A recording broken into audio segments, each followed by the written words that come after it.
Hi fellow humans, I am Akshita Lakshkar and I welcome you all to my channel. So today we have Akshita. She has scored 92 out of 100 in her maths exam. Hello everyone, I am Akshita and currently I am pursuing statistics honors from LSR and I scored 97% in my 12th boards. So and in maths I scored 92 out of 100. So today I will guide you how to score 90 plus in your exams. तो देखो अभी तुम्हारा exam है 8th को, तो फिलहाल बचे हुए तुम्हारे पास 2 दिन। तो उन 2 दिनों में मेनली तुम्हें क्या करना है, सबसे पहले तो सैंपल पेपर तो इज बेस्ट और इम्पॉर्टेंट है कि तुम एक तो टाइमर लगा के करो अपने सैंपल पेपर को, 3 घंटे का टाइमर लगाओ और उसको ट्राई करो कि तुम 2.5 घंटे में कंप्लीट कर पाओ। क्योंकि मैथ्स ऐसा सब्जेक्ट है कि तुम कहीं भी कभी भी अटक सकते हो, तो तुम्हारे पास एक सर्टेन टाइम होना चाहिए कि तुम एग्जाम में अपने टाइम से पहले ही एग्जाम को कंप्लीट कर लो, फिर बाद में उन क्वेश्चंस को रिव्यू करो जो तुमसे नहीं हो पाए या फिर तुमने बीच में छोड़ दिए। ठीक है। और बेसिकली जो तुम्हारे टीचर्स ने तुम्हें इंपॉर्टेंट चैप्टर्स बताए होंगे, जैसे कि अप्लाइड मैथ्स में मेनली एक तो मैट्रिसेस और डिटर्मिनेंट्स, ये इंपॉर्टेंट चैप्टर्स हैं और इनमें से क्वेश्चन आते ही आते हैं और स्कोरिंग भी है कि तुम इजीली कर पाओगे। उसके बाद फिर एक लीनियर प्रोग्रामिंग चैप्टर है, उसमें से एक क्वेश्चन पक्का आता है और जो कि अगर तुमने बस उसमें इक्वेशन बनाना थोड़ा सा हार्ड होता है, अगर वो बना लिया फिर तो इजीली वो वाला क्वेश्चन हो जाता है। और कैलकुलस थोड़ा सा डिफिकल्ट पड़ता है क्योंकि सिलेबस बहुत है अप्लाइड मैथ्स का, तो थोड़ा सा टाइम तो लगेगा। तो मेनली तो अभी अलजेब्रा पे फोकस करना और लीनियर प्रोग्रामिंग, ये दोनों चैप्टर हैं जिसमें तुम अच्छा खासा स्कोर कर सकते हो। और उसमें कुछ फाइनेंशियल मैथमेटिक्स के चैप्टर है, उसमें से भी क्वेश्चन आते ही आते हैं, तो उन पे भी बहुत ज़्यादा ध्यान देना ताकि अच्छा स्कोर बन सके तुम्हारा। और कैलकुलस भी करना इंपॉर्टेंट है, बट उसमें से अपने टीचर से इंपॉर्टेंट टॉपिक्स पूछना कि कौन कौन से इंपॉर्टेंट टॉपिक्स है जो पढ़ सकते हैं, और प्रीवियस ईयर क्वेश्चंस देखना जिसमें जैसे इंटीग्रेशन हो गया फिर डिफरेंशिएशन हो गया, उनमें वो वाले टॉपिक्स करना जो प्रीवियस ईयर में आए हुए हैं, वाले क्वेश्चंस तो करना ही।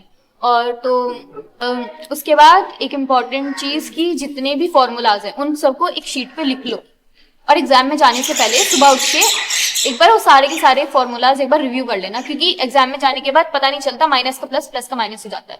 तो ये सारी चीजें बिल्कुल फॉर्मूलाज एक बार रिव्यू करके उनको अच्छे से लिख के देख के जाना, क्योंकि फॉर्मूला गलत हुआ तो पूरा क्वेश्चन गलत हो गया, फिर उस पर नंबर भी नहीं मिलेंगे।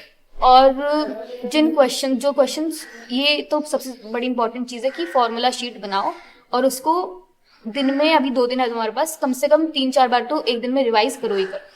और फिर तो बस सैम्पल पेपर जितने सॉल्व हो सकते हैं सैम्पल पेपर सॉल्व करो, और वो भी टाइमर लगा के कि टाइम से पहले हो जाए।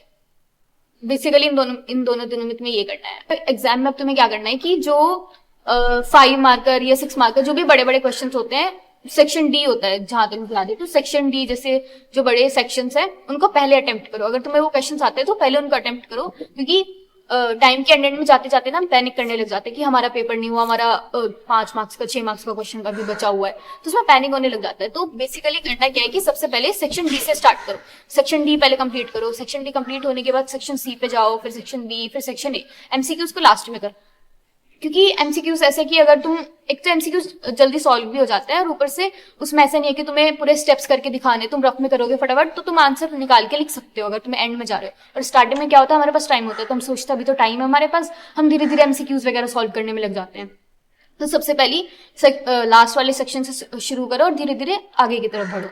तो ये एक पॉइंट हो गया। हाँ, और जब पेपर आपको मिलता है, जो रीडिंग टाइम होता है, उसमें क्वेश्चन पेपर को सब पहले ही एनालाइज कर लो कि आपको क्या क्वेश्चंस आते हैं और क्या क्वेश्चंस नहीं आते हैं, और जो क्वेश्चंस नहीं आते हैं उन पर टाइम वेस्ट नहीं करना है स्टार्टिंग में, वो सबसे लास्ट में रिव्यू करना।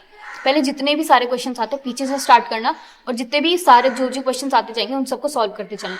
और अगर आप किसी क्वेश्चन पर अटक रहे हो उसको वहीं पे छोड़ देना, फिर आगे बढ़ जाना, क्योंकि एक क्वेश्चन पर अटकोगे फिर तुम उसके बारे में सोचते रहोगे, वरना तो आगे बढ़ो, उस क्वेश्चन को बाद में रिव्यू करना जाके। फिर नेक्स्ट पॉइंट आता है कि हमें अपने एग्जाम में किस तरह से अपने आंसर को प्रेजेंट करना है। सो बेसिकली कि होता क्या है कि हमें मैथ्स में नंबर जो भी मार्क्स मिलते हैं वो स्टेप के बेसिस पे मिलते हैं, स्टेप मार्किंग तो होती है, तो हर स्टेप को दिखाना है, कोई भी स्टेप मिस नहीं करना ये सोच के कि भाई डायरेक्ट ये लिख देता हूँ। कितनी बारी क्या होता है वो लिखने के चक्कर में हम गलत लिख देते हैं, तो हर स्टेप को दिखाओ, एक एक स्टेप को दिखाओ, क्योंकि हर स्टेप पे तुम्हें एक नंबर मिलता चला जाएगा, तो कोई स्टेप मिस करने की कोई भी जरूरत नहीं है। थोड़ा सा एक्स्ट्रा टाइम लगेगा, लगने तो कम से कम तुम्हारा क्वेश्चन सही होगा। और हाँ, और कितने, एक पॉइंट ये है कि अगर तुम्हें कोई क्वेश्चन नहीं आता बट तुम्हें उसका फॉर्मूला पता है तो तुम फॉर्मूला लिख के आओ उसका, क्योंकि फॉर्मूला पे भी नंबर मिलते हैं। और अगर तुम थोड़ा बहुत भी तुम वैल्यूज भी पुट कर दोगे ना एक क्वेश्चन में, तब भी तुम्हें नंबर मिलेंगे। कोई भी क्वेश्चन को छोड़ के मत आना, बिल्कुल भी मत छोड़ के आना, भले ही तुम्हें गलत आता हो, भले ही तुम गलत सॉल्व करके आओ, बट सॉल्व करके आओ। क्योंकि कितनी बार क्या होता है, बोर्ड्स में क्वेश्चन भी गलत आ जाते हैं। अगर क्वेश्चन गलत आ गया, अगर तुमने अटेम्प्ट करे तो तुम्हें उसके नंबर मिलेंगे। फिर बाई चांस तुमने अटेम्प्ट ही नहीं करा तो क्या पता तुम्हें उसके नंबर ना भी मिले, बट अगर तुम अटेम्प्ट करोगे तो तुम्हें नंबर मिलेंगे उस चीज के, ठीक है। और फॉर्मूला पे तो नंबर मिलते ही मिलते हैं, तो फॉर्मूला कभी मिस मत करना। और एक ये है कि बेसिकली जो अप्लाइड मैथ्स है उसके ऐसे ज्यादा सैम्पल पेपर या कोई परफेक्ट सैम्पल पेपर ऐसे नहीं मिलते जैसे कोर मैथ्स के मिल जाते हैं। तो अभी क्या करना कि जो प्रीवियस ईयर क्वेश्चन पेपर्स है उनको मिल जाएंगे तुम्हें ऑनलाइन, तो उनको निकालना, उनको टाइमर लगा के सॉल्व करके देखना, क्योंकि तुम्हें फिर एक एक्सपीरियंस हो जाएगा कि हाँ एक्चुअली में क्वेश्चन पेपर कैसा आता है। तो मेरी तरफ से यही कि इतना करना एंड में, और पैनिक करने की तो बिल्कुल भी जरूरत नहीं है क्योंकि सब कुछ हो जाता है। और हाँ, एक सबसे बड़ी इंपॉर्टेंट बात कि अप्लाइड मैथ्स में कैलकुलेशंस बहुत आती है, बहुत ज्यादा आती है।